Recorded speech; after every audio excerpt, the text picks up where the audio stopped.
말씀에 기록된 대로의 신앙생활을 우리가 회복해 가고 있습니다. 말씀 속에 기록된 그 교회의 모습을 우리가 발견하고 또 우리의 2023년 이 기록된 말씀이 2023년에 딱 회복이 된다면 바로 우리 교회의 모습이 되는 것이 우리의 목표이고 꿈입니다. 이번 설교 시리즈의 주제는요, 리빌드 교회 생활. 오늘은요, 우리가 성경 속에 있는 그 세 가족들, 그 세 가족에 대해서 우리가 함께 생각해 보는 시간을 갖길 원합니다. 최근 저희 교회에는요, 계속 세 가족들이 방문하고 또 등록하고 있는 그러한 분위기인 것 같아요. 그래서 이에 따라서 우리 세 가족 팀원들이 얼마나 열심히 활동하고 또 헌신하고 섬기고 계시는지 몰라요. 최선을 다해서 섬기고 계시어 주십니다. 이런 모습을 보면서 저는 또 이러한 고민을 하게 됩니다. 성경 속에 있는 초대교회는 세가족 양육을 어떻게 했을까? 여러분 그런 성경 보시면서 그런 고민 해보셨죠? 저만 한 걸로 알게 되겠습니다. 과연 그 초대교회 성도들은 세가족을 어떻게 양육하고 어떻게 관리하고 어떻게 교육했을까? 여러분 세가족 교육 교재 있었을까요? 당연히 없었죠. 성경책도 없었는데요. 세가족 교육 양육 교재도 없었을 거예요. 그러면 여러분 잘 아시다시피 초대교회에 세가족들 엄청 많은 거 아시죠? 베드로 한 번 설교할 때 3,000명씩 막 회개하고 다 등록한 거 아시죠? 침례받고. 엄청난 세가족들이 많았는데 그럼 그 많은 사람들을 어떻게 양육하고 어떻게 교육해서 예수 그리스도의 참 제자로 만들어냈냐는 것이 저의 질문이었어요. 그래서 이제 이러한 질문을 가지고 제가 말씀을 계속 찾아봤어요. 과연 말씀 속에 세가족 교육이나 그런 프로그램이나 그런 시스템이나 그런 것들을 어떠한 것들이 담겨져 있는가? 여러분 성경 보시면서 혹시 그런 관련된 구절 보신 적 있습니까? 예? 뭐 사대교회 세가족들이 30명이 왔는데 이러한 프로그램을 운영했고, 라오디게아 교회에 3명의 세가족이 왔는데 그들은 이런 프로그램을 했고 이렇게 관리를 했다. 제가 말씀을 통해서 그런 세가족 양육 시스템을 배우려고 열심히 성경을 찾아봤는데요, 답을 얻었을까요? 얻지 못했을까요? 답을 받았을 것 같습니까? 답을 얻지 못했습니다. 왜 성경에는 세가족을 위한 프로그램이나 그런 교육이나 양육에 관한 기록이 없는 것일까?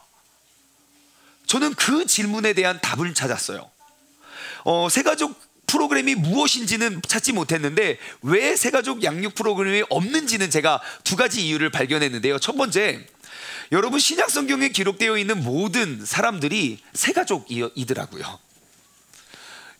성경에 기록되어 있는 모든 인물들이 다 새신자예요. 옛날부터 하나님을 믿었던 분이 있지만 예수 그리스도가 친히 우리의 구원자가 되셨다는 그 구원자를 보고 그리스도 교가 생겨났기 때문에 그 예수님을 믿는 사람들이 다 새가족들이더라고요. 그러니까 어떠한 프로그램도 없고 어떠한 양육도 없었어요. 심지어 그 당시에는 성경책도 완성이 되지 않았었을 때였어요. 그렇지만 그리스도인이라는 별명을 받았어요. 그리스도인이라는 별명은 무엇입니까? 예수 그리스도 안에서 새롭게 태어나 예수 그리스도의 삶의 모습을 닮아가는 그러한 사람들이었던 것이죠. 그들에게는 어떠한 양육 프로그램들이 있었던 건 아닙니다. 그냥 예수 그리스도의 삶의 모습을 닮아가는 것이 전부였어요. 왜 그 당시에는 이게 세가족 교육과 양육에 대한 가르침이 없었을까? 제가 발견한 두 번째 이유는요, 그들 모두가, 이거 되게 중요한 단어예요, 예수 그리스도 안에서 한 가족이 되었더라고요. 뭐가 되었다고요? 한 가족이요. 교회 공동체, 그리스도인이라고 말하는 사람들은요, 크기와 상관없이, 나이와 상관없이, 신분과 상관없이 그들은 그냥 한 가족이 되었더라고요. 여러분, 이들이 한 가족이 되었다는 의미가 무엇을 말합니까? 그 교회에 출석하는 사람들이 늘어난 것을 의미하는 것이 아니에요. 우리는 새가족이 누군지 관심도 없고 알지도 못하는, 그렇게 알지도 못하고 관심도 없는 사람들이 늘어나는 게 부흥이라고 이야기하지 않아요. 그냥 우리는 어떠합니까? 새가족이 오면 누가 인사합니까? 새가족에게 가서? 새가족 팀만 인사를 해요. 왜 인사 안 합니까? 저 세가족 팀 아닌데요? 이런 게 아니라고요. 누군가가 새로 오면 그가 우리의 새로운 가족으로, 그것이 그 초대교회의 모습이더라고요. 여러분 초대교회를 한번 생각해 보세요. 그 당시에 그 로마 황제가 다스렸던 때예요. 그러니까 그들에게 있어서 신은 로마의 황제, 그 시저밖에 없어요. 모두가 로마의 법을 따라야 했고 로마의 황제가 명령하는 대로 순종해야 됐어요. 하지만 우리의 삶의 주인은, 우리의 구원자는 로마의 황제가 아니라 예수 그리스도다 라고 그 예수님을 영접하는 순간부터 엄청난 박해와 핍박이 있었습니다. 그럼에도 불구하고 그들은 서로 협력하여 그 어려움을 다 뚫어내고 이겨냈다는 것이에요. 어떻게 그 어려움을 극복할 수 있었겠습니까? 예수님을 처음 믿는 그 순간부터 그 믿음의 공동체가 하나의 가족을 이루어냈기 때문이에요. 그럼 그 초대교회의 부흥의 모습을 우리가 말씀을 통해 한번 찾아볼까요? 사도행전 2장 말씀입니다. 제가 가지고 있는 성경으로는 신약성경 190쪽인데 우리가 연초에는 다들 성경책 가지고 다니시더니 지금 4월달이 되니까 성경책은 지금 다 화면으로 이러면 안 됩니다. 성경책 갖고 다니시기 바랍니다. 갖고 계신 분들 이렇게 티나게 딱 들고 성경을, 신약성경 190조, 이제 매주 광고는 하지 않겠지만 여러분 매일 갖고 다니십시오. 자, 사도행전 2장에 보면 그 초대교회의 놀라운 부흥의 모습이 기록되어 있는데요, 제가 44절부터 47절까지 말씀을 읽어드릴게요. 자, 보세요. 믿는 사람이 다 함께 있어 모든 물건을 서로 통용하고 또 재산과 소유를 팔아 각 사람의 필요를 따라 나눠주며 날마다 마음을 같이하여 성전에 모이기를 힘쓰고 집에서 떡을 떼며 기쁨과 순전한 마음으로 음식을 먹었고 하나님을 찬미하며 또 온 백성에게 칭송을 받으니 주께서 구원받는 사람을 날마다 더하게 하시니라. 아멘. 자, 이것이 초대교회 성도들의 모습이에요. 자, 그러면 이것을 오늘날 우리의 삶으로 가져와 볼게요. 여러분은 과연 누구와 이러한 삶을 나누시는지 한번 돌아보세요. 늘 함께 있고 물건을 네 거 내 거 없이 그냥 서로 통용하는 사이. 또한 누군가와 나의 재산과 나의 소유를 팔아서 상대방의 필요를 채워주는 관계. 날마다 마음을 같이 하고 모이기에 힘쓰고 같이 떡을 떼고 같이 순전한 마음으로 같이 밥을 먹는 그러한 관계. 여러분, 이러한 이웃이 있습니까? 없습니까? 없어. 어떡하나. 있어요. 대경이 있어요. 잘 생각해 보세요. 여러분, 이러한 사람이 내 주변에 있습니까? 없습니까? 있죠. 누구죠? 가족이요, 가족. 지금 분명 성경은 초대교회 성도들, 그 날로 부흥되는 그 부흥되는 사람들의 모습을 기록했는데 그것을 읽어보니까 딱 보니까 가족이에요. 왜요? 미우나 고우나 갈 곳이 집밖에 없잖아요. 예. 집에 가면 뭐 니 거 내 거 이름 써놓고 씁니까? 예, 저희 집에도 아이들이 많아서 컵에 이름을 다 써놨는데 그거 없더라고요. 니 거 내 거 어디 있습니까? 그냥 우리 거지, 우리 거. 예, 분명히 장은 내가 봤는데 예, 맨날 먹으려면 없어. 다 어디 갔어요? 예, 우리 아이들의 뱃속에 다 들어가 있다고요. 예, 니 거 내 거가 없어요. 그냥 모든 물건을 그냥 통용해요. 여러분, 가족은 어떠합니까? 부모님이 쓸 돈은 없지만 자식을 위해 우리가 자식을 위해 줄 돈은 있잖아요. 우리는 빚을 얻어서라도 우리의 자녀가 잘 되기를 바라면서 재산을 팔아서라도 그 자녀를 위해 내어주는 게 그게 가족 아닙니까?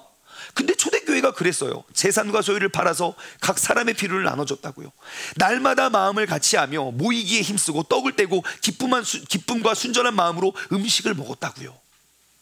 여러분, 이게 가족의 모습을 기록한 것이 아니라 교회의 모습을 기록했는데 그 교회의 모습이 곧 가족의 모습과 같다는 것이에요.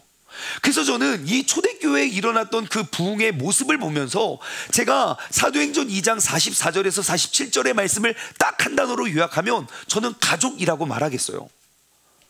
예, 또 다른 부흥의 모습을 볼까요? 한 장 더 뒤로 넘어가서 사도행전 4장입니다. 베드로와 요한이 감옥에 갇혔다가 풀려나요. 풀려난 다음에 또 막 그곳에 막 성령 충만한 역사가 일어나거든요. 사도행전 4장 31절 말씀 볼게요. 빌기를 다음에, 그러니까 막 기도를 했어요. 모인 곳이 진동하더니 무리가 다 성령이 충만하여 담대히 하나님의 말씀을 전하더라. 그 모여있는 사람들이 막 성령 충만해서 하나님의 말씀을 전하기 시작해요. 32절, 믿는 무리가, 그러니까 다 그 새신자들이에요. 그 초대교회 성도들. 믿는 무리가 한 마음과 한 뜻이 되어서 또 모든 물건을 서로 통용하고 자기의 재물을 조금이라도 자기의 것이라고 말하는 이가 없었대요.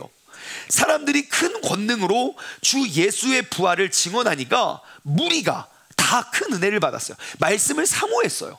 말하니까 다 은혜를 받았어요. 그 중에 가난한 사람이 없으니, 왜냐하면 이는 밭과 집 있는 자가 팔아서 그 판 것의 값을 가져다가 사도들의 발 앞에 두매 그들이 각 사람의 필요를 따라 나누어 주었대요. 여러분, 여전히 이들은 낯선 사람들이에요. 평생 같이 자라서 내가 너무너무 믿을만해서 내 모든 것들을 내어준 것이 아니에요. 그날 처음 만났어요. 처음 기도하고 성령 충만해서 그들이 한 가족을 이루어냈다는 것이에요. 그것이 초대교회의 모습이더라고요. 한 군데만 더 찾아볼까요? 우리 지난 주일날 나눠봤던 말씀인데요, 뒤로 2장을 넘기셔서 사도행전 6장 7절이에요. 저는 이 사도행전 6장 7절이 진짜 부흥의 정의가 바로 이게 아닐까 싶어요. 교회에서 말하는 부흥이 무엇일까? 저는 이것이 바로 정의가 아닐까 싶어요. 사도행전 6장 7절의 말씀을 한 목소리로 읽어볼까요? 시작. 하나님의 말씀이 점점 왕성하여 예루살렘에 있는 제자의 수가 복종하니라. 아멘. 보세요. 하나님의 말씀이 점점 왕성해졌어요. 그 말씀이 그냥 듣고 잃어버리는, 혹은 내가 알면서도 지키지 않는 말씀이 아니라 하나님의 그 말씀의 능력이 점점 왕성하여지니까 예루살렘에 있는 제자들의 수가 더 심히 많아졌대요. 하나님이 누군지도 모르고 관심도 없는 사람들, 그냥 교회 행사 있으니까, 예쁜 누나들이 있으니까, 교회 오빠들이 있으니까 교회에 다니는 사람들의 숫자가 늘어난 것이 아니라 예수님의 말씀대로 살아가는 제자들의 수가 늘어났대요. 여러분, 이것이 진정한 부흥의 모습 아닙니까? 예수 그리스도의 제자들의 수가 심히 많아졌더라. 내가 예수 그리스도의 제자가 되어서 내가 제자가 되는 순간 또 다른 제자를 양육하고 만들어가는 것. 여러분, 제자를 누가 만듭니까? 여러분, 이 당시 한번 생각해 보세요. 그렇게 수천 수만 명의 제자들이 막 생겨났을 때 누가 그들을 양육하고 누가 그들을 관리했겠습니까? 12명의 사도들이요? 아니요. 평신도들이겠죠. 주님을 처음 알고 믿었던 사람들. 내가 잘은 모르지만 제가 한 일주일 전에 예수님 믿어서 잘은 모르지만 내가 이렇게 하면서 살고 있습니다. 저는 3일 됐는데요. 저는 일주일밖에 안 됐어요. 서로들 그러면서 그 예수 그리스도의 삶의 모습을 닮아갔다는 것이에요. 서로가 멘토가 되고 멘티가 되어서 서로의 모습을 닮아갔어요. 어느 누구도 저 양육 받지 못해가지고 이거 못해요. 저 프로그램이 지금 아직 수료 못해서 저는 못해요. 누구도 그런 걸 기다리지 않았어요. 내가 예수님을 만나는 순간부터 나는 예수님의 제자가 되었고 나와 같은 제자를 서로들 만들어 갔다는 것이에요. 그것이 초대교회의 부흥의 원동력이 되었습니다. 수많은 사람들이 일순간 예수님을 믿어도 그들의 신앙과 그들의 삶의 모습은 흐트러짐이 없습니다. 이러한 관점으로 신약 성경에 기록되어 있는 편지들을 보십시오. 대부분이 다 초신자들이지만 그들의 믿음과 신앙이 다 흐트러지지 않았어요. 예수 그리스도를 닮아가는 모습 가운데 그들은 하나의 완벽한 연합을 이루어냈다는 것입니다. 여러분, 다시 한번 꼭 기억하십시오. 부흥은 제자들의 수가 더하여지는 것입니다. 많은 사람들이 몰렸다고 해서 부흥이라는 단어를 사용하진 않습니다. 예수 그리스도의 모습과 그 말씀의 권능과 능력으로 살아가는 사람들이 늘어나는 것이 그것이 바로 부흥입니다. 여러분, 성경에 보면 예수님이 가셨던 곳에 항상 많은 무리가 따랐습니다. 오병이어 기적을 아시죠? 보리떡 5개와 물고기 2마리로 몇 명이 먹었습니까? 남자만 5,000명이라고요. 예수님을 따랐던 무리가 남자만 5,000명이었을 때 여자는 몇 명이었을까요? 그럴 리가요. 교회는 항상 남자보다 여자가 훨씬 많은데요. 2배, 3배, 4배, 5배 많지 않습니까? 주변을 둘러보시면 오늘은 이렇게 남자가 많지? 되게 보면 교회는 여자가 훨씬 많아요. 남자만 5,000명이면 여자는 수만 명이 따랐을 거예요. 게다가 예수님 남자하고 예수님 동료 친구들 한 명도 없어요. 다 죽었거든요. 2살 밑에 친구들 다 죽었거든요. 그러니까 얼마나 많은 무리가 따랐겠습니까? 근데 그 오병이어 기적의 사건을 부흥이라고 이야기합니까? 아니에요. 그냥 하나의 행사예요. 그렇듯이 오늘날 우리가 외치는 부흥은 많은 무리들이 그냥 따랐다가 없어지는 것을 부흥이라고 말해서는 안 된다는 것이에요. 예수 그리스도의 제자들이 늘어나는 그러한 부흥을 우리가 이루어내야 할 줄 믿습니다. 오늘은요, 우리가 초대교회의 모습을 통해서 우리가 바로 알아야 할 것이 있어요. 무엇이냐? 굉장히 중요한 것이에요. 부흥은 이름도 모르는 무리가 늘어나는 것이 아니라 새로운 가족원을 입양하는 것과 같다는 것이에요. 한 번 더요. 부흥이 무엇입니까? 내가 관심에도 없고 누군지도 모르는 그냥 이름도 모르는 무리가 막 늘어나고 교회가 커지는 게 부흥이 아니라, 부흥은 무엇입니까? 우리가 한 가족이 되어서 새로운 가족원을 입양하는 것과 같다는 것이에요. 여러분, 교회 공동체 집단은요, 내가 가족이 있고 교인들, 가족이 있고 성도들이 있는 것이 아니에요. 예수 그리스도를 믿고 하나님을 나의 아버지라고 외치는 하나님 밑에 우리의 몸속에는 예수 그리스도의 보혈의 피가 흐르는 가족인 것이에요. 출생과 출신과 전혀 상관없어요. 나이도 신분도 상관없어요. 우리는 하늘 아래 하나님 밑에 우리 모두가 하나의 가족이 되는 것. 그래서 성경 곳곳에서는 우리가 예수 그리스도가 머리 되신 우리는 각 지체라고 소개하고 있어요. 우리가 한 가족이 되어가는 것, 여러분, 그것이 교회임을 여러분 이 개념을 꼭 기억하시기 바랍니다. 새 가족의 환영은 그냥 누군가가 몰랐던 낯선 사람을 소개하는 것이 환영이 아닙니다. 입양입니다. 우리 가족 공동체에 새로운 가족원으로 입양을 하는 거예요. 이것이 우리가 알고 있는, 성경이 이야기하고 있는 교회 공동체의 모습이라는 것입니다. 여러분, 새가족의 환영은 소개가 아니라 입양이라는 이러한 개념을 꼭 가지고 우리가 신앙생활 해나가길 소망합니다. 그럴 때에야 성경이 기록되어 있는 신앙생활의 모습이 우리가 해석이 돼요. 하나의 공동체, 교회 공동체가 가족이 되지 않고서는 절대로 성경에 있는 기적들과 이적들이 우리의 삶 가운데 나타날 수가 없습니다. 우리가 교회됨부터, 그 개념부터 우리가 회복을 해야 성경에 기록되어 있는 그런 모든 모습들을 우리가 회복해 가게 될 것입니다. 저는 이 교회가 새가족이 딱 왔을 때 새가족을 맞이하는 모습을 저는 정말 이렇게 너무너무 잘 표현했다라는 것을 제가 최근에 어떤 영화를 통해서 제가 영감을 받은 게 있는데요. 여러분, 근래에 이게 좀 개봉했던 아바타 2라는 영화 보셨습니까? 지금 저만 본 걸로 밝혀졌습니다. 여러분, 그거 엄청 대작인데, 여러분, 전 세계 인류 모든 영화 역사상 가장 많은 돈이 투자된 그런 놀라운 영화를 지금 저만 본 거죠. 저 영화를 좀 보시면 좋겠습니다. 예, 아바타 2라는 그런 영화가 개봉을 했는데요. 저는 그 영화를 통해서 막 진짜 엄청난 장면들이 많아요. 그 제작비가 얼마죠? 아무튼 엄청 많아요. 몇 천억인가 몇 조인가 막 그래요, 영화 한 편이. 그러니까 그렇게 많은 제작비를 들여서 엄청난 장면을 만들었는데, 저는 그 아바타 2에서 딱 한 장면, 베스트 장면을 딱 꼽으라면 저는 고민하지 않고 이 장면을 꼽겠어요. 제가 그 영상을 준비했어요. 예, 다만 이제 유튜브로 송출되면 우리 영상이 잘리기 때문에 유튜브를 보시는 분들은 상상으로 너무 죄송합니다. 우리가 방송을 드릴 수 없음에 양해를 부탁드리고요. 짧은 영상인데요. 저는 이 아바타 2 그 엄청난 장면, 막 전투 씬과 막 아이들 막 죽고 막 배신하고 막 엄청난 장면들이 많지만 저는 이게 최고의 장면이라고 생각해요. 한번 보시죠. 너무 가슴이 뜨거워진 거예요. 되게 짧게 지나가고 두 번 다시는 안 나오거든요. 그런데 왜 그러냐면, 낯선 자가 왔어요. 그 가족 모든 사람들이 다 모였어요. 그 낯선 자를 환영할 것인지 말 것인지를 결정을 해요. 그리고 우리의 가족으로 결정을 하는 순간부터 그곳에 모여있는 모든 사람들이 그곳에서 어떻게 살아가야 할지를 가르쳐줘요. 족장이 해야 될 일이 아니에요. 그들 모두가, 이 사람은 산에서 왔기 때문에 바다에는 어린아이와 같은 사람들입니다. 우리가 무엇을 먹고 어떻게 잡고 어떻게 해야 되는지 여러분 모두가 가르쳐 주세요. 그 모여있는 무리가 함께 그 새 가족들을 환영하는 그 모습이, 제가 저 장면을 보면서 저게 교회지.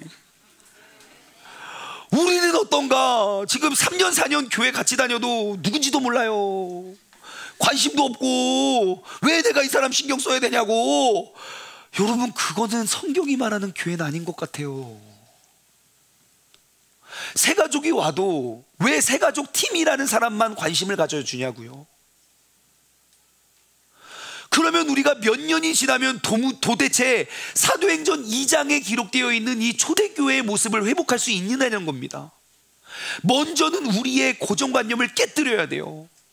우리가 한 가족이 되어서 우리가 낯선 자들을 먼저 다가가 우리가 먼저 환영해주고 맞아줘야 된다는 것이에요. 제가 모르긴 몰라도 우리 교회의 목적이 초대교회, 아니 말씀이 기록된 대로 우리의 신앙생활이 닮아가는 교회가 우리의 꿈이잖아요. 여러분, 저는 모르긴 몰라도 대한민국 전체에 지금 이 시간에 다 예배를 드리고 있을 것인데 그 대예배 시간에 3분이라는 시간을 주면서 서로들 좀 알아가라고 인사하는 교회가 몇 개 있을까요? 많지는 않을 거예요. 사람들이 그래요. 제발 나 그 시간만 없었으면 좋겠다고. 자꾸 너 3분이나 이렇게 시간이라고. 나한테 말 걸지 마. 우리 그런 거 아닙니까? 이 시간만 아니면 좋겠다고? 아니에요. 여러분, 그것은 성경이 이야기하고 있는 교회의 모습은 아니라는 것이에요. 먼저 우리가 하나의 가족이 되고 먼저 다가가서 낯선 자들을 품고 우리의 생활의 모습과 생활의 방식이 예수 그리스도와 같음을 서로 점검하고 부족한 사람 도와주고 챙겨주고 또 누군가가 낯선 곳에서 왔을 때 예수 그리스도를 닮아가는 모습은 양육을 기다리십시오, 그런 게 아니에요. 내가 주님을 닮아가는 모습은 이것이니 이렇게 한번 해보세요. 낯선 자, 처음 주님을 믿는 사람들이 이 자리에 와서 그들이 신앙생활의 모습을 배워가고 닮아가야 할, 그들에게 믿음을 가르쳐 주어야 할 사람들은 먼저 믿은 우리들 전부라는 사실을 기억하시기 바랍니다. 전 믿음이 없어서요. 그럼 믿음 언제 생깁니까? 안 생겨요. 가르칠 때 생겨요. 가르칠 때 지키게 된다고요. 내가 가르치지 않는, 내가 제자가 되지 아니하면 우리는 절대로 그러한 신앙이 자라나기가 어렵다는 사실을 기억하시기 바랍니다. 여러분, 우리 모두도 가족 공동체가 우리 모두가 이제 가족 공동체를 세워가기를 소망합니다.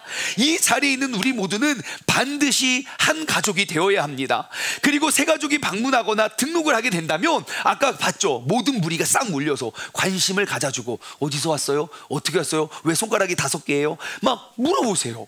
먼저 다가가서 그 사람에게 내가 제자된 나의 제자로 양육하고 만들어 갈 수 있는 그러한 교회 공동체가 세워가기를 소망합니다. 자, 그렇다면 이러한 것이 영화 속에서만 가능할까요? 우리의 삶에 가능할까요? 이런 교회가 만들어지는 것이, 이러한 교회가 있을까요? 어딘가에 있을까요? 있겠죠. 분명히 여러분들도 경험해 보신 적이 있겠지만 저도 한번 경험한 적이 있어요. 옛날에 제가 옛날에 우리 교회 설계를 하기 전에, 우리 교회 이제 건축하기 전에 이제 설계를 하기 위해서 미국에 있는 큰 교회들을 다 탐방했거든요. 그때 쭉 탐방하던 중에 어느 한 교회를 만났어요. 그리고 그 교회가 지금 우리 교회 설계에 좀 모델이 되고 샘플이 되는 그 영향력을 가장 많이 받은 교회를 제가 소개해 드릴게요. 몇 년 전에 소개시켜 드렸지만 다시 한번 소개시켜 드리는 거예요. 자, 제가 어느 교회를 방문했습니다. 자, 그 교회는 전날은 화요일이었어요. 평일 화요일 저녁에. 참고로 여러분, 화요일 저녁에 교회 가서 예배 드립니까? 안 가죠. 근데 미국은 예배가 더 적어요. 새벽 예배 있을까요? 없을까요? 없어요. 수요 예배 있을까요? 없을까요? 있는 교회도 있지만 없는 교회도 많아요. 금요철이야 있을까요? 없을까요? 당연히 있기 어렵죠. 미국에 있는 한국 교회는 있지만 미국에 있는 미국 교회는 그렇게 예배가 많지 않아요. 그런데 이 교회는요, 화요일 날 저희가 탐방을 갔는데 너무 좋아서 또 가고 싶다 했는데 오늘 저녁에 예배가 있다는 것이에요. 화요일인데 무슨 예배가 있습니까? 이때요. 그래서 저는 한 4-5명 모여서 이렇게 20-30명 모여서 예배 드릴 줄 알았어요. 그런 걸 생각하고 갔는데 그런 분위기가 아닌 거예요. 교회를 갔어요. 교회를 갔는데 저희를 가장 처음 맞아준 사람은 주차장 안내 요원이었어요. 저희가 제 오른쪽 팔 쪽에 보면 미나가 있습니다. 미나가 깐난쟁이 때 분명히 미국을 다녀왔는데 지금은 본인은 비행기를 탄 적이 없다고 주장하고 있어요. 미나가 깐난 아이 때 그 아이를 안고 이제 가는데요, 주차 안내원이 묻더라고요. 어떻게 오셨어요? 그래서 우리의 카시트가 있는 걸 보고 아기가 있네요. 그러면서 그 큰 주차장에 예배실이랑 제일 가까운 그 자리를 우리 안내해 주더라고요. 너 처음 보는 사람이에요. 근데 아기가 있는 우리의 필요를 알고 안내해 주더라고요. 내렸어요. 딱 들어가는데 저기 예배실 문 앞에서 사람 2명의 사람이 뭐라고 있냐면요, 하이파이브를 하더라고요. 환영해요. 환영해요. 예배 시작도 안 했어요. 예배실 들어가지도 않았어요. 근데 들어올 때부터 환영을 받아요. 우리는 앉혀놓고 인사하라고 해도 우리는 그렇지만 그렇게 환영을 해주는 거예요. 그래서 가는데 너무너무 인상적인 건 저기 휠체어를 탄 형제님이었어요. 불편한 몸이지만 내가 할 수 있는 거 인사할 수 있잖아요. 그것으로 봉사를 하고 그것으로 섬기더라고요. 얼마나 아는 사람이 많은지 제가 걸어가다가 너무너무 충격적이어요. 사진을 찍었어요. 저 옆에 저를 무섭게 쳐다보는 여자 있죠. 저거 누군가 사진 찍냐 막 무섭게 쳐다봐서 안 찍는 척하고 막 몰래 왔어요. 근데 아무튼 저런 분도 모두가 남녀노소 할 것 없이 우리 모두가 예배를 섬기는 예배자가 된 거예요. 예배에 들어갔습니다. 들어가서 어디로 가야 될지 몰라서 그냥 서 있었어요. 저렇게 우리 미나는 잠들었어요. 미나를 안고 민재를 안고 이렇게 가만히 두리번 거리는데 어떠한 여자가 와서 물어보더라고요. 여기 처음 왔니에요? 사람이 이렇게 많은데 내가 처음인지 어떻게 알았지? 저희만 에이시안이었어요. 다 미국 사람이고 우리만, 그러니까 처음 두리번 거리니까 내가 가서 물어보지 않았어요. 근데 먼저 와서 묻더라고요. 어떻게 왔냐고. 그래서 이래 저만해서 한국에서 답사를 위해서 왔다라고 이야기를 하니까요, 그분이 그때부터 그냥 내가 방황하고 서 있는 그때부터 예배가 끝나고 집에 갈 때까지 우리 곁을 계속 지켜주더라고요. 귀찮게 쫓아다닌 게 아니에요. 내가 여기 있으니 필요할 때마다 부르라고. 아이가 잠들으니까요, 아이가 눕힐 수 있는 그 공간으로 우리를 안내해주고 아이를 눕혀놨어요. 이런 게 가족 아닙니까? 내가 뭘 요청해도 잘 안 들어주는 게 아니라 서로들 필요를 채워주고 낯선 자들에게 먼저 다가가서 물어주는 것. 그래서 아이를 눕혀놓고요, 저는 또 왔으니까 예배실에 들어갔죠. 평범한 화요일 저녁, 여러분 몇 명이 모여서 예배 드렸냐면요, 보세요, 3,500명에서 4,000명이 모여 있어요. 다들 젊은이들이었어요. 젊은 청년 예배. 미국의 영성이 어찌고 미국은 타락해, 누가 그럽니까? 화요일 저녁에 젊은 청년들 4,000명 모여서 예배 드려요. 저 장면이 뭔지 아십니까? 찬양이 마치고 옆 사람과 인사 나누세요.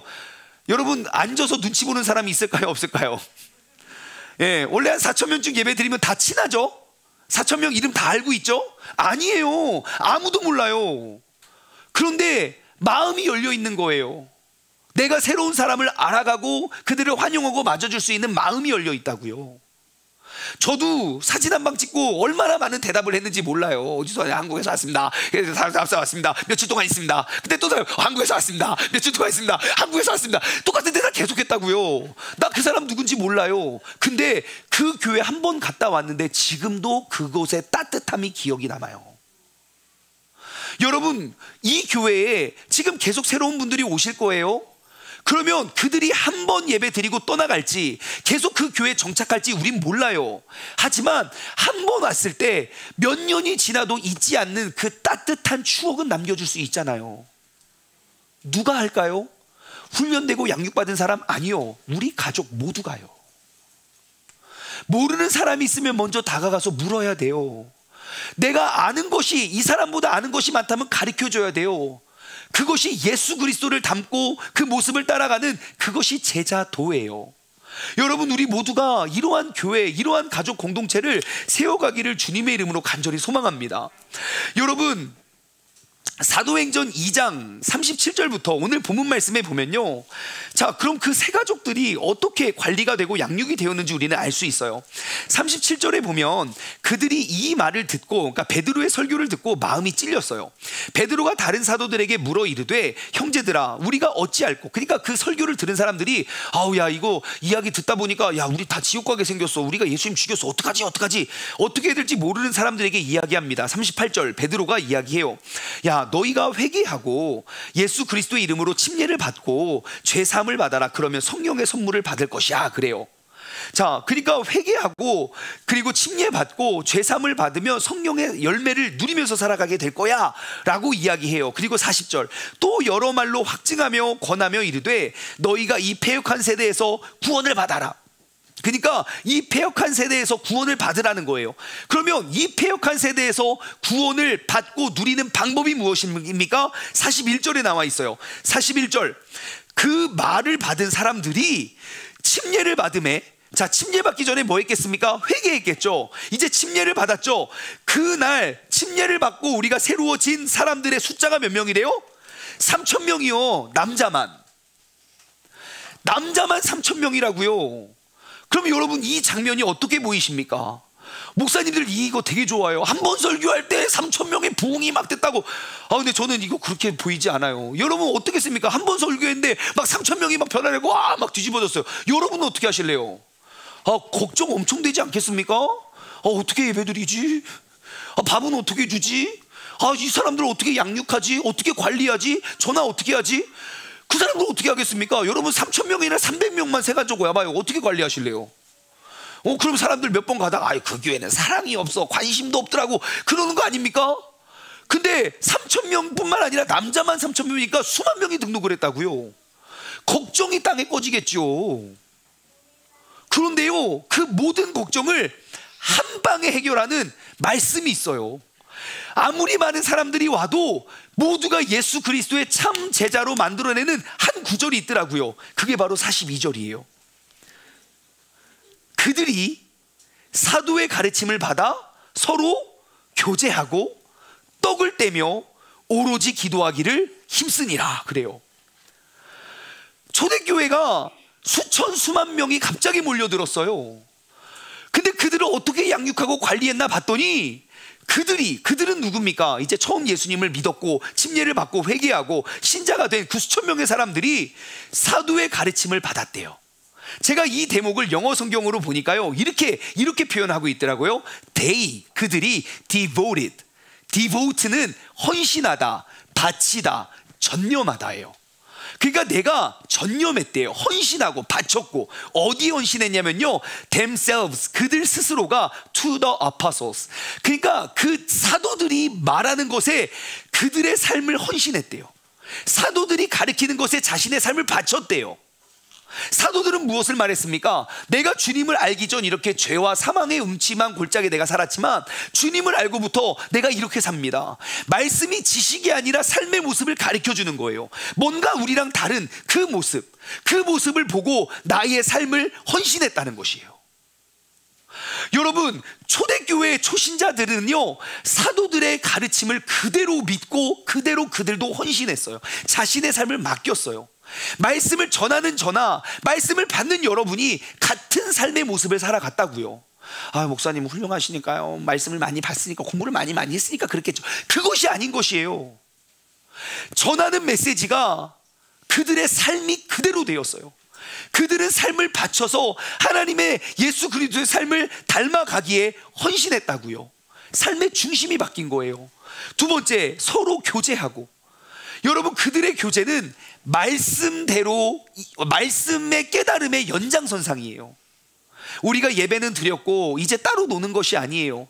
사도의 가르침을 받아서 그 교제가 이어지는 것이에요. 말씀 안에서 교제가 이루어지지 않으면 여러분, 교회는 절대로 거룩해질 수가 없습니다. 우리의 만남과 우리의 교제가 말씀의 가르침과 별개라면 여러분, 교회는 절대 거룩해질 수가 없어요. 오늘날의 교회를 보십시오.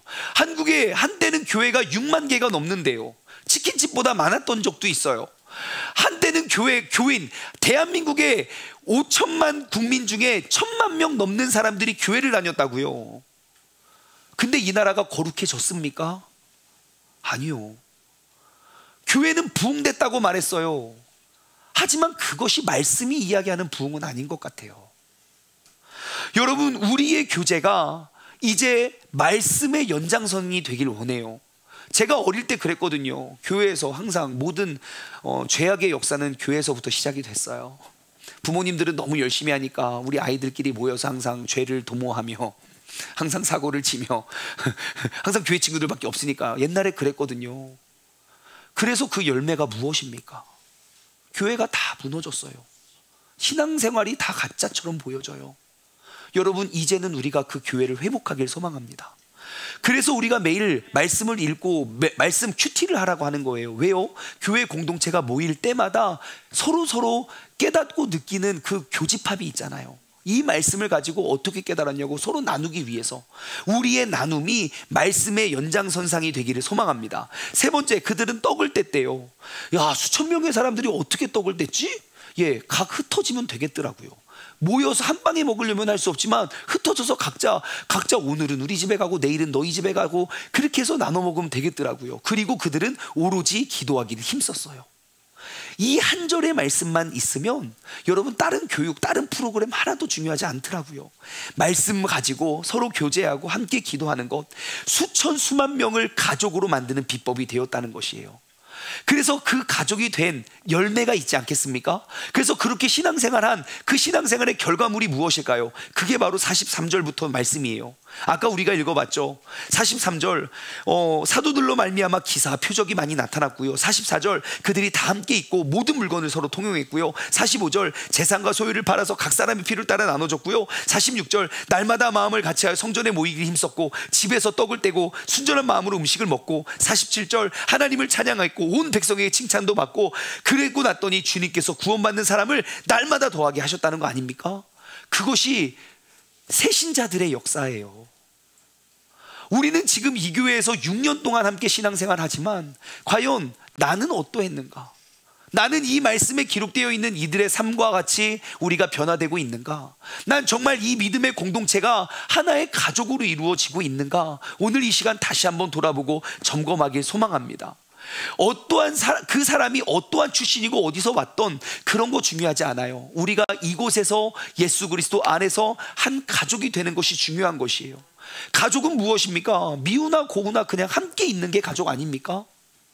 예, 그냥 같이 있는 거예요. 그냥 싸워도. 가족이 뭡니까? 제일 많이 싸우는 사람들을 가족 아닙니까? 예, 저는 평생에 제일 많이 싸운 사람이 우리 누나예요. 예, 하루에 3번, 4번씩 싸웠다고요.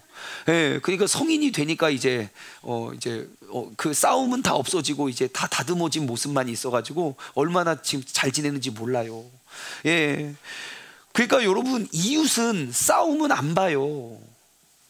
근데 가족은 싸워도 봐요. 그러니까 또 시간이 지나면 또 풀려요. 그러면서 다듬어져 가요. 교회는 가족이에요. 교회는 남남이 아니라고요. 그냥 내가 마음에 드는 사람 뭐 사귀고 마음에 안 들면 그냥 안 보고, 그거는 성경이 말하는 교회는 아니에요. 그러므로 싸움 중요한 게 아니에요. 그냥 풀면 돼요. 안 풀리면 그냥 계속 같이 있으면 언젠가는 풀려요. 그것이 가족이니까요. 근데 분명 이 말씀을 들으면 이렇게 생각하시는 분 계실 거예요. 목사님, 저는 아이가 2명인데 지금도 힘들어 죽겠는데 무슨 가족을 더 낳으라고 이렇게 생각하시는 분이 계실 거예요. 지금도 부담스러운데 어떻게 가족을 더 낳냐고 생각해 보세요. 요즘은 다 자녀가 1명, 2명이에요. 근데 제가 얼마 전에 이런 거 경험했거든요. 저희는 아이가 3명이에요. 근데 한 텀을 저희 조카 2명까지 5명이 홈스쿨링을 같이 한 적이 있어요. 자녀가 3명인 것과 5명이 있는 것, 언제가 더 좋을까요? 예? 장단점이 있어요. 장단점이 있는데 뭐 득과 실을 다 따졌을 때 저는 5명이 있는 게 훨씬 좋더라고요. 왜 그러냐면, 물론 더 힘들죠. 신경 쓸 게 너무 많으니까. 근데 3명이 있을 때는 우리가 3명을 돌봐야 되는데 5명이 되니까 자기들끼리 놀더라고요. 옛날에는 형제가 뭐 6남매 7남매 기본이었어요. 그쵸? 예, 그 중에 뭐 한두 명 아프고 나머지는 다 건강하고 뭐 그러는데, 와, 제가 본 사람 중에 10명의 자녀, 한 부모님 안에서 10명이 있고 12명도 있고 10명의 자녀가 있는데 다 건강한 가족도 있다니까요. 진짜 놀랍고 신기해요. 그러면 어떻게 10명을 다 키웠습니까? 어떻게 키운지 아십니까? 엄마하고 아빠는 새벽에 그냥 밤매로 가요. 자기들끼리 크더라고요. 알아서 그냥 뭐 치고받고 싸우고, 어떤 사람은 집을 나갔어요. 우리 가족은 날 사랑하지 않아. 막 7째 집을 나갔어요. 이틀 뒤에 돌아왔는데 엄마가 집을 나갔다 온지를 몰라요. 놀라운 사실이죠. 그래도 다 배우고 다. 여러분, 옛날에 중2병 있었습니까? 없었습니까? 없었다고요. 나 중2병이요 막 트라우마. 쓸데없는 소리 하지 말고 빨리 뭐 저기 하라고. 형제끼리 다 해결됐다고요. 근데 요즘은 한 명을 낳고 그 한 명만 보니까 너무 병이 많아졌어요. 여러분, 우리의 가족이 작아지면 작아질수록 더 신경이 쓰여요. 하지만 가족이 커지면 커질수록요, 그 가족 공동체 안에서 얼마나 건강히 잘 자라는지 몰라요. 대한민국을 이만큼까지 키워냈잖아요. 그래서 저는 우리 아이에게 맨날 말합니다. 너는 결혼 일찍 해가지고 아이를 5명을 낳으라고, 최소 5명 낳으라고. 예. 아무튼 여러분, 이제 우리가 이러한 가족 공동체를 세워가길 소망합니다. 우리가 말로만 초대교회 회복을 외치는 것이 아니라 이 자리에 모여있는 우리 모두가 하나의 가족이 되어서 그리스도 안에서 한 가족이 되기를 원합니다. 옆 사람 한번 둘러보십시오. 예, 그 딱 보면 이제 나이가 측정이 되죠. 한번 인사 나누세요. 오빠, 누나, 언니. 예, 우리 가족이니까요. 예, 언니, 오빠, 누나. 예. 여러분, 나와 같이 함께 십자가를 짊어지고 우리가 하나님 안에서 우리가 한 가족이 되는 우리 모두가 서로들 먼저 다가가 인사 나누고 헌신해 주는 가족이 있다면 여러분, 이 사진을 꼭 기억하세요. 우리의 공동체가 이랬으면 좋겠어요. 새 가족이 오면 우리 모든 사람들이 몰려들어서 그가 잘하지 못하는 것, 내가 먼저 알고 있는 것, 내가 먼저 주님을 닮아가는 모습들을 가르쳐 주어서 우리가 정말 하나의 아름다운 가족, 예수 그리스도의 한 가족을 오늘부터 우리가 세워가기를 주님의 이름으로 간절히 소망합니다. 적용 질문을 드립니다. 첫 번째 적용은 이거예요. 우리는 가족이라는 그 개념을 가졌으면 좋겠어요. 여러분, 이 자리에 있는 우리 모두는 다 남이 아닙니다. 우리는 한 분 하나님 밑에 있는 가족입니다. 각 지체들이 연결되어서 우리를 이끄시는 그 주님께 나아가는 한 가족, 가족이라는 이 인식을 가졌으면 좋겠어요. 그리고 우리는 구경꾼이 아닌 가족, 우리는 한 가족입니다. 두 번째 적용 질문, 여러분, 새 가족 5명 알아가기를 원해요. 오늘 예배 끝나고 그냥 가지 마세요. 예, 그냥 가지 마시고요, 내가 이름 모르는 사람 먼저 다가가고 낯선 자들에게 찾아갔으면 좋겠어요. 예, 뭐 교역자만 사람들 챙기고 절대 그런 거 없어요. 그냥 온 무리가 한 가족이 돼야 돼요. 내가 알지 못하면 안 돼요. 그냥 먼저 가서 꼭 5명 이름 외우시고 다음 주에 시험 볼 거예요. 세 번째 적용 질문 이런 거예요. 여러분, 이번 한 주 동안요, 1명 이상 떡을 떼십시오. 맨날 밥 먹는 사람 말고요, 조금 알았으면 좋겠는 사람, 나랑 1년에 한 번도, 내가 시간 정하지 않으면 1년에 한 번도 밥 먹기 어려운 사람들, 예, 내가 누구랑 그런 밥 혹은 차를 마시겠습니까? 이때 딱 머릿속에 누구도 떠오르지 않는다면 안 돼요. 여러분, 안 돼요. 그러니까 오늘 꼭 새로운 사람 만나서 또 약속도 잡고 또 서로의 필요를 묻고 우리가 그러한 가족 공동체를 우리 모두가 함께 세워가길 원합니다. 오늘 말씀을 맺으며 우리가 이 찬양 고백했으면 좋겠어요. 매일 스치는 사람들, 우리가 이 찬양 고백하면서 기도의 자리로 나아가길 원합니다.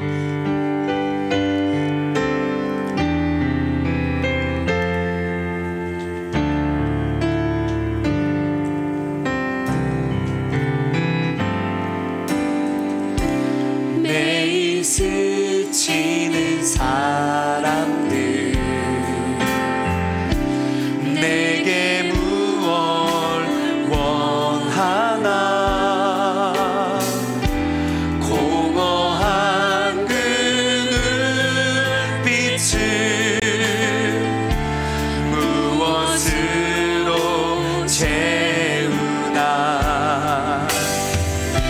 자기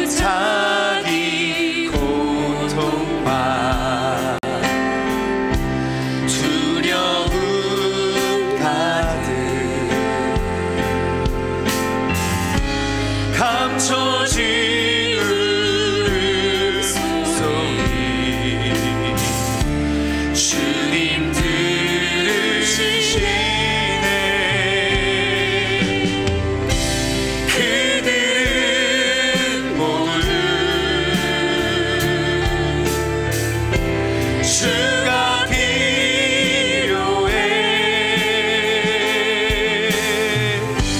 깨지고 상한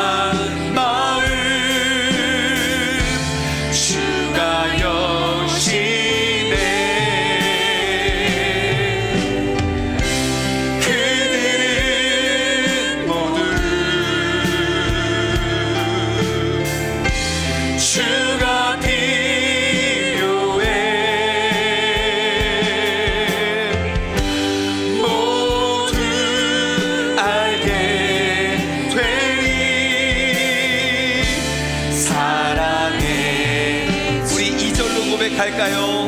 캄캄한 세상에서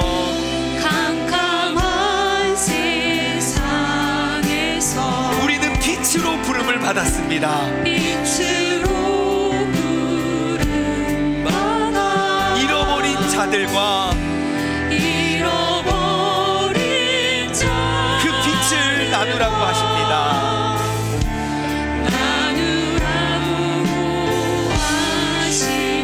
주님의 사랑으로만 사랑할 수 있습니다.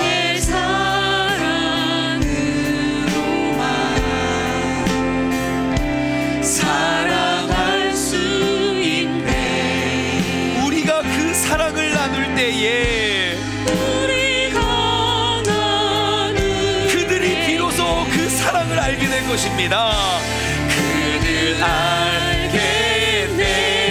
아멘. 그들은 모두 주님이 필요합니다. 주가 필요해. 깨지고 상한 마음, 깨지고 상한 마음, 주가 역시네. 그들은 모두 주가 필요해. 모두 알게 되리. 사랑해. 이 시간 함께 기도하며 나아갈 때에 주님, 내가 바로 그 주님의 사랑을 모든 사람에게 알게 하는, 주님이 필요한 그 모든 사람들에게 예수 그리스도 안에 한 가족 공동체를 세워가는 사람이 되게 해달라고 다 같이 주님의 이름 한번 부르짖고 합심하여 기도하겠습니다. 주여, 하나님 아버지 감사합니다. 아버지, 세상의 모든 사람들은 아버지 주님이 필요합니다. 컴컴한 세상 속에서 주님께서 우리를 빛으로 부르셨고, 아버지 하나님, 우리가 길을 잃어버린 자들에게 아버지 우리가 영혼을 위한, 아버지 영원한 생명을 향한 그 길과 진리를 제공해 줄 수 있는 사람들이 이 자리에 섰습니다. 아버지 하나님, 우리가 이제 우리 모두가 하나의 가족 공동체가 되어서 아버지 믿는 사람들이 다 함께 있고 모든 물건을 서로 통과하는 공동체, 또 재산과 소유를 팔아 각 사람의 필요를 나눠주며 날마다 마음을 같이하며 성전의 모임기에 힘쓰며 집에서 떡을 떼고 기쁨과 순전한 마음으로 음식을 먹고 하나님을 찬양하며 또 온 백성에게 칭송을 받으니 주님께서 구원받는 사람을 날마다 더하게 하셨던 것처럼 하나님, 우리 세종충문교회가 하나의 가족이 되어서 우리가 신앙생활을 아무리 오래 해도 낯선 사람, 낯선 곳이 아니라 아버지 먼저 다가가 아버지 서로 인사를 나누고 우리 모두가 예수 그리스도의 참 제자의 모습을 이루어가고 만들어갈 수 있는 그러한 교회가 되게 하여 주시옵소서. 아버지 하나님, 우리가 주님을 더욱더 아버지 전거하고 전파하고 보여주고 증명할 수 있는 사람들 되길 원합니다. 아버지, 주님께서 우리도 함께하여 주시고 주님의 인도하심 속에 우리가 살아가고 나아갈 수 있는 믿음의 복된 자녀들 되게 하여 주시고, 아버지 하나님, 주님의 뜻에 아버지 우리가 이루며 나아가게 하여 주옵소서. 아버지 하나님, 그들 모두가 주님이 필요합니다. 우리 모두가 주님이 필요합니다. 그들은 모두 주가 필요해.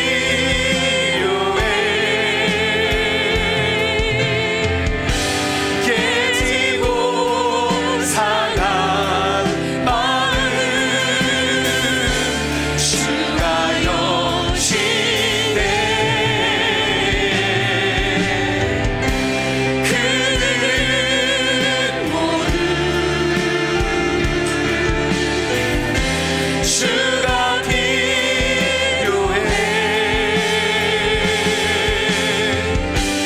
모두 알게 되리. 사랑해 주님. 사랑의 하나님 감사합니다. 우리 세종중문교회를 택하여 우리가 말씀 속에 기록되어 있는 그 초대교회의 모습을 2023년도에 그 말씀과 그 모습이 진짜 실현 가능하다는 것을 우리가 증명하기 위하여 우리 교회를 택하여 불러주신 주님께 감사드립니다. 하나님, 우리의 신앙의 전통과 신앙의 뿌리는 바로 하나님의 말씀에 두고 하나님의 말씀에 기록되어 있는 그런 교회 공동체를 우리가 회복하고 이루어가게 하여 주심에 감사드립니다. 하나님, 이제 우리는 하나의 가족이 되어서 이제 새로운 사람들을 만날 때마다 그냥 낯설고 그냥 알지 못하는 이웃을 사귀는 것이 아니라 우리가 새로운 새 가족을 만날 때마다 우리가 우리의 영적인 가족에 입양할 수 있는, 아버지 하나님, 우리가 더욱더 많은 사람들을 예수 그리스도 안에서 한 가족을 우리가 만들고 이루며 나아갈 수 있는 우리 모두가 되게 하여 주옵소서. 아버지, 우리 교회가 정말 세상의 주님을 알지 못하는 사람들에게 그 주님을 증거하고 주님의 모습이 어떠한지 우리의 모임 가운데 서로를 양육하고 서로를 제자화시켜 우리 모두가 그 주님의 모습을 닮아가고 우리가 밝히 보일 수 있는 그런 믿음의 공동체가 되게 하여 주시옵소서. 이제는 우리 주 예수 그리스도의 은혜와 아버지 하나님의 무한하신 사랑하심과 성령님의 교통하심이 믿음의 공동체, 믿음의 가족이 되어서 더욱더 많은 사람들을 우리가 입양하기를 소망하는 사랑하는 우리 세종중문 가족들 머리 위에, 그리고 이 시간 영상을 통해 예배드리는 모든 사람들 머리 위에 이제로부터 영원토록 함께 하시길 간절히 축원하옵나이다. 아멘.